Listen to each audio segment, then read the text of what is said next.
para empezar a hablar, vimos un montón en las presentaciones anteriores de la problemática y después de posibles soluciones. Me gustaría dar un poco de contexto con datos nacionales, porque muchas veces vemos presentaciones o exposiciones con los datos globales, pero nos falta saber el contexto en donde estamos parados como país.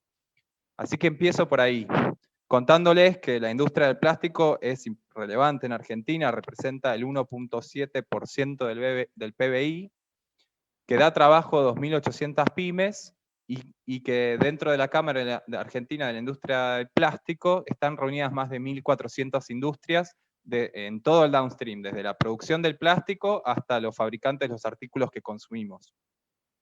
Para que se den una idea, esto es también información de la Cámara, hasta 2018, estas son las cantidades de todos los tipos de polímeros de plásticos producidos, importados y exportados, y la suma y resta nos da lo que se llama el consumo aparente, cuánto plástico consumimos en Argentina, que ronda más o menos el 1,5 millones, 1.500.000 toneladas, acuérdense ese número.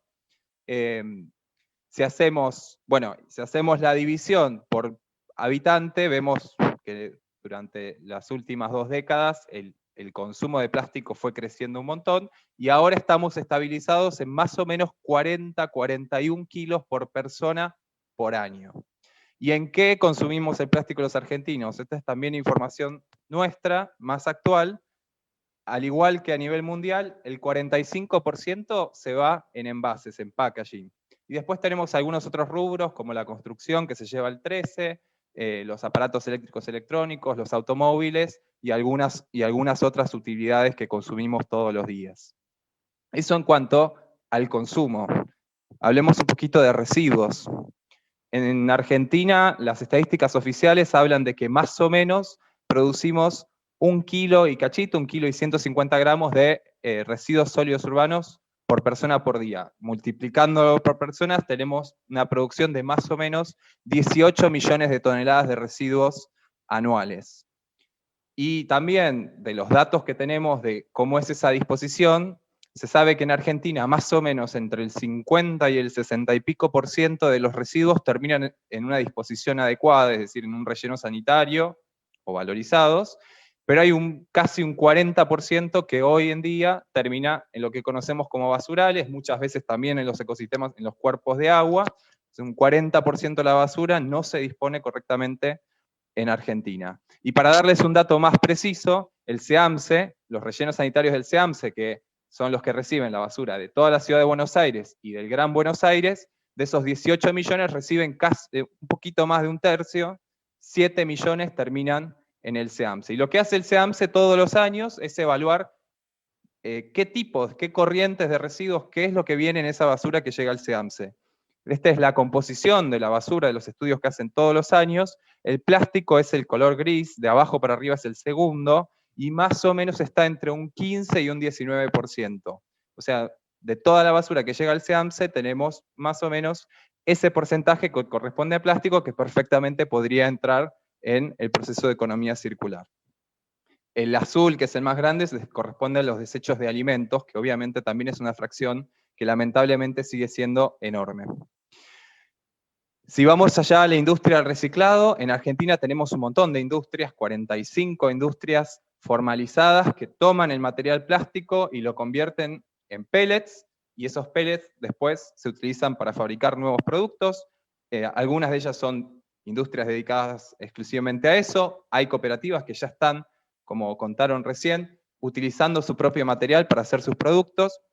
Muchas de ellas están asociadas a la Cámara Argentina de la Industria del Reciclado del Plástico, y lo que reportan para el año pasado, 2019, es que en Argentina se reciclan unas 250.000 toneladas. Si vamos a lo que se consumió, que les conté, 1,5 millones, más o menos estaríamos en una tasa de reciclado del 17%. Las mejores estadísticas hablan de un 25%, y también estadísticas oficiales hablan de que el reciclado total de residuos es entre un 6 y un 7%. Así que el plástico está ahí en el medio. Si nos comparamos con otros países, estamos muy abajo.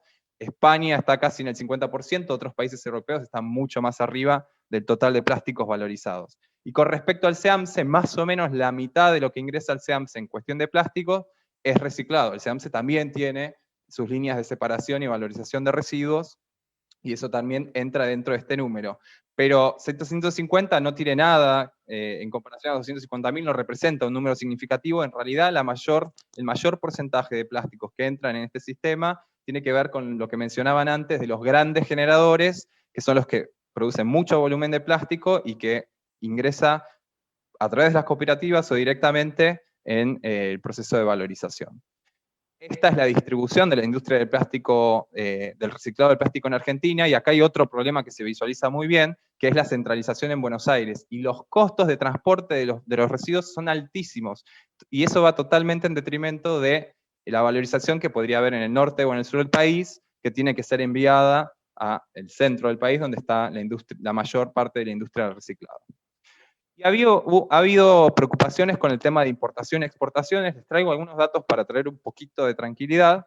En los últimos 10 años se importaron no más de 300 toneladas de plástico, que no representan en porcentaje absolutamente nada. Ese plástico que ha ingresado seguramente fue para abastecer alguna de las industrias del reciclado. Y en cuanto a las exportaciones, este gráfico es súper interesante porque muestra todo lo que Argentina exportó en materia de residuos plásticos, y como se ve claramente, desde el 2010 hasta el 2017-18 fue reduciendo paulatinamente. Eso se debería a dos motivos. Uno, que el alto costo de la exportación, y el otro, la capacidad que se ha generado en Argentina de valorizar el material directamente en el país. Eso es en cuanto al reciclado, me parecía importante los resultados. Como no tengo mucho tiempo, no me voy a detener acá, pero esta es la cadena que se explica desde la generación hasta que el plástico es reciclado y es puesto en nuevos productos. Hay un montón de actores intervinientes, todos ellos importantes. Les dejo la información, no me voy a detener mucho más, pero también entender que los residuos plásticos provienen de un montón de lugares. Vimos en qué se usa, y esos usos terminan como residuos. Obviamente los residuos que generamos todos en nuestras casas, pero hay otros, los residuos industriales, algunos de ellos peligrosos, las artes de pesca, que ya vimos todo lo que pasa cuando están mal gestionadas, los residuos del agro, los envases vacíos fitosanitarios, las silobolsas, etcétera, es otro volumen importante de plásticos, los residuos de aparatos eléctricos y electrónicos, que es también un volumen muy considerable y un problema, porque muchos de ellos tienen aditivos que son tóxicos, entonces es difícil su reciclado, y finalmente los vehículos, que también una parte importante de los vehículos es plástico. Estas son corrientes importantes a tener en cuenta y que los programas tendrían que estar enfocados al menos en cubrir todas estas corrientes. Ahora voy un poquito a lo que empezamos a trabajar hace unos años en el Ministerio, y les presento la resolución 407, que aprueba los lineamientos nacionales para la gestión ambiental de los plásticos en todo su ciclo de vida. Y les cuento anecdóticamente qué hicimos. Agarramos todos los convenios internacionales de los cuales Argentina se compromete y es parte, desde el convenio de cambio climático, que seguramente lo conocen, el de biodiversidad, de especies migratorias, los ODS, los convenios de residuos como el de Estocolmo, el de Basilea, el G20, iniciativas no vinculantes pero que Argentina está participando, MARPOL, que regula los residuos en mar abierto, y agarramos todos los objetivos, todas las actividades, todos los compromisos que tenía Argentina. Hicimos una lista, eran como 70 acciones distintas, y las agrupamos en 5 ejes de trabajo que pudimos identificar perfectamente, bloques donde tenemos que poner el foco. Son estos 5. Primero, trabajar en la producción sustentable del plástico. Y ahí abarca un montón de cosas, desde la sustitución de los plásticos, el uso de plásticos biobasados, las restricciones de plástico de un solo uso, es decir, todo lo que tiene que ver con la producción del plástico. El segundo es el uso y el consumo responsable, reducir las cantidades de plástico, evitar la producción de residuos y un montón de acciones más. El tercero tiene que ver con la gestión adecuada de los residuos, peligrosos, no peligrosos, y como eje principal, promover la economía circular y la valorización de los materiales.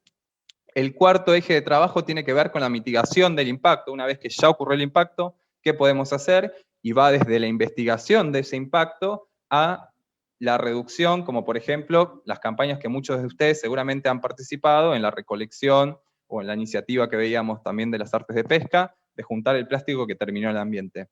Y finalmente un quinto eje de trabajo que nutre a los otros 4, que son las herramientas transversales, la normativa, los estudios científicos, la cooperación, la participación, el involucramiento de todos los actores. No me voy a detener en cada uno porque no tengo el tiempo para hacerlo, pero quería dejárselos acá.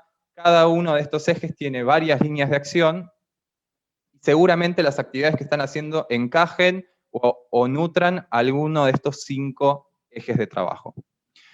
Les presento acá, tampoco me voy a meter en detalle, pero estas son algunas de las líneas y programas que el Ministerio de Ambiente lleva adelante, como el plan de erradicación de basurales, que ya está trabajando con 50 municipios y que para este año tiene planificado trabajar con 50 municipios más. También hay planes que tienen que ver con la protección de la biodiversidad, hay planes que tienen que ver con la valorización y la promoción de la economía circular. Mencionaron y vimos la presentación de Diego sobre el programa de redes de pesca que hemos apoyado al Ministerio y que queremos impulsarlo para que se institucionalice a nivel nacional. Y un montón de actividades, no soy experto en todas ellas, pero con gusto respondo preguntas o pongo en contacto con las personas, con los referentes de cada uno de esos programas. La agenda legislativa, que también ha tomado mucho vuelo con varias discusiones. Tenemos ya algunas leyes relevantes en implementación, como la ley que se aprobó en 2017 de envases vacíos de fitosanitarios, que recién está empezando a implementarse y todavía no hay un grado de cumplimiento alto, la prohibición de microplásticos en productos cosméticos, que ya fue nombrada, pero otras transversales como la ley Yolanda de educación ambiental a los funcionarios públicos y el acuerdo de Escazú para promover el acceso a la justicia, la participación ciudadana y el acceso a la información ambiental. Y tenemos otra cartera en el Poder Legislativo de un montón de proyectos de ley. Yo estaba revisando los que tienen hoy estado parlamentario, en más de 100, pero básicamente están enfocados en estas cuestiones. La ley de envases, la de responsabilidad extendida del productor, la prohibición de plásticos de un solo uso, la reducción o prohibición de sustancias peligrosas que pueden ser aditivos a plásticos también, la promoción de la economía circular, la creación de nuevas áreas marinas protegidas, la ley de educación ambiental, que ya tiene media sanción y estamos esperando que se apruebe, y finalmente la reforma del Código Penal, que también va a permitir sancionar los delitos ambientales. Finalmente, quisiera destacar algunas iniciativas en las cuales el Ministerio está participando o liderando. La primera, que tiene que ver con estos 5 ejes de trabajo que les mencioné. La idea es poder terminar de conformar un plan de acción nacional que reúna todos los programas e iniciativas que mencioné, pero además que involucre a los 3 niveles. Digo, hay cosas que tiene que hacer la nación, hay cosas que tienen que trabajar las provincias, hay cosas que tienen que trabajar a nivel municipal, en el marco de normativas, en el marco de proyectos, en el marco de campañas. Y además están todos los otros sectores que también son igual de importantes. El sector científico-académico, la industria, la sociedad civil y todos los ciudadanos. Bueno, la idea es poder terminar de presentar un plan abarcativo, un eje súper transversal en todas las agendas de salud, de trabajo, de producción, de ambiente, para que cada uno tome un rol y responsabilidad y se avance en todas las líneas de trabajo que les vengo comentando. Otra cosa que más en el ámbito científico-académico, tengo el agrado de participar de una red que se conformó con ICET, con participación de más de 17 instituciones científicas de Argentina, se llama la red CEPIA, que reúne a todos los científicos argentinos que están trabajando en el tema de plásticos y microplásticos. Hoy en día ya tenemos más de 35 papers publicados en los últimos 10, 15 años sobre la problemática de basura marina. Todos los años se producen muchos más, así que invitadísimos todos los del sector científico a que se sumen. Seguramente van a recibir la invitación a un congreso que se está conformando para fin de año o principios del año que viene. Hay proyectos con cooperación y financiamiento internacional, algunos ya han iniciado, otros están por iniciarse, cooperación bilateral con varios países interesados en apoyar a Argentina, el Fondo Mundial para el Medio Ambiente, que acaba de sacar o está negociando una nueva línea de financiamiento específica para plásticos, y otros fondos también que están disponibles, algunos a nivel autoridades, pero otros también para proyectos de la sociedad civil o del sector académico. Y finalmente, una línea de trabajo que estamos impulsando desde la dirección donde trabajo, Programa Nacional de Monitoreo y Vigilancia de Sustancias Contaminantes, que está dentro de otro programa más amplio, que es el Centro de Información Ambiental, que lo pueden encontrar en la página del Ministerio, que también tiene el potencial de abarcar la información de monitoreo ambiental de plásticos y microplásticos. La idea es centralizar esa información y poder brindarla como herramienta pública. Con esto cierro. En el marco de la agenda internacional. Las agencias internacionales de Naciones Unidas y otras esferas globales, todas están trabajando el tema plásticos. Pero me parece que estas 4 son sustantivas para entender lo que está pasando. A nivel regional, desde la mirada ambiental, el lugar donde nos reunimos es el Foro de Ministros de Medio Ambiente de América Latina y el Caribe, 33 países que se juntan para discutir políticas ambientales regionales. Se acaba de conformar un grupo para trabajar el tema plásticos y basura marina. Estamos definiendo cuál va a ser la agenda, pero definitivamente va a ser uno de los puntos priorizados. Con respecto a los objetivos de desarrollo sostenible, pongo estos 4, pero hay muchos más que abarcan los otros ODS que también abarcan la problemática. Hay indicadores claros y objetivos para el 2030 de cumplir, en materia de tasa de reciclado, en materia de cantidad de microplásticos flotando en los cuerpos de agua, y esos objetivos, si bien no son vinculantes, nos marcan un camino a seguir y va a ser también la vara con la que van a medir los distintos países. En el marco del Convenio de Basilea se implementó una enmienda que controla los movimientos, las exportaciones e importaciones de residuos plásticos. A partir de ahí también se creó un partenariado que tiene fondos para implementar proyectos y estamos trabajando en una guía internacional de manejo de residuos plásticos que va a ser la referencia para garantizar que los plásticos, todos, peligrosos y no peligrosos, se manejen de manera adecuada. Y finalmente, lo que todos estamos esperando es la decisión de los países de tener un nuevo acuerdo global. Y eso se está discutiendo en el marco de la Asamblea de Naciones Unidas para el Medio Ambiente, que se llama UNEA. En el marco de UNEA se conformó un grupo de expertos, el cual tengo el honor de representar a Argentina, y es donde se evaluaron las distintas opciones de respuesta, y el año que viene se espera que los países decidan dar inicio a y constituir el comité negociador que va a empezar a discutir la letra fina de lo que puede ser un convenio, un nuevo convenio, como el de cambio climático, el de biodiversidad, el de químicos, un nuevo convenio global, vinculante o no, en materia de plásticos, que tenga objetivos, que tenga asistencia a los países en desarrollo y que marque cuál va a ser la agenda internacional en materia de basura marina. Les dejo mi contacto y también en la presentación les dejé los links a todos los informes y publicaciones de donde saqué la información para que con los hipervínculos puedan acceder y profundizar en lo que quieran, y obviamente estoy disponible para las preguntas que tengan. Gracias.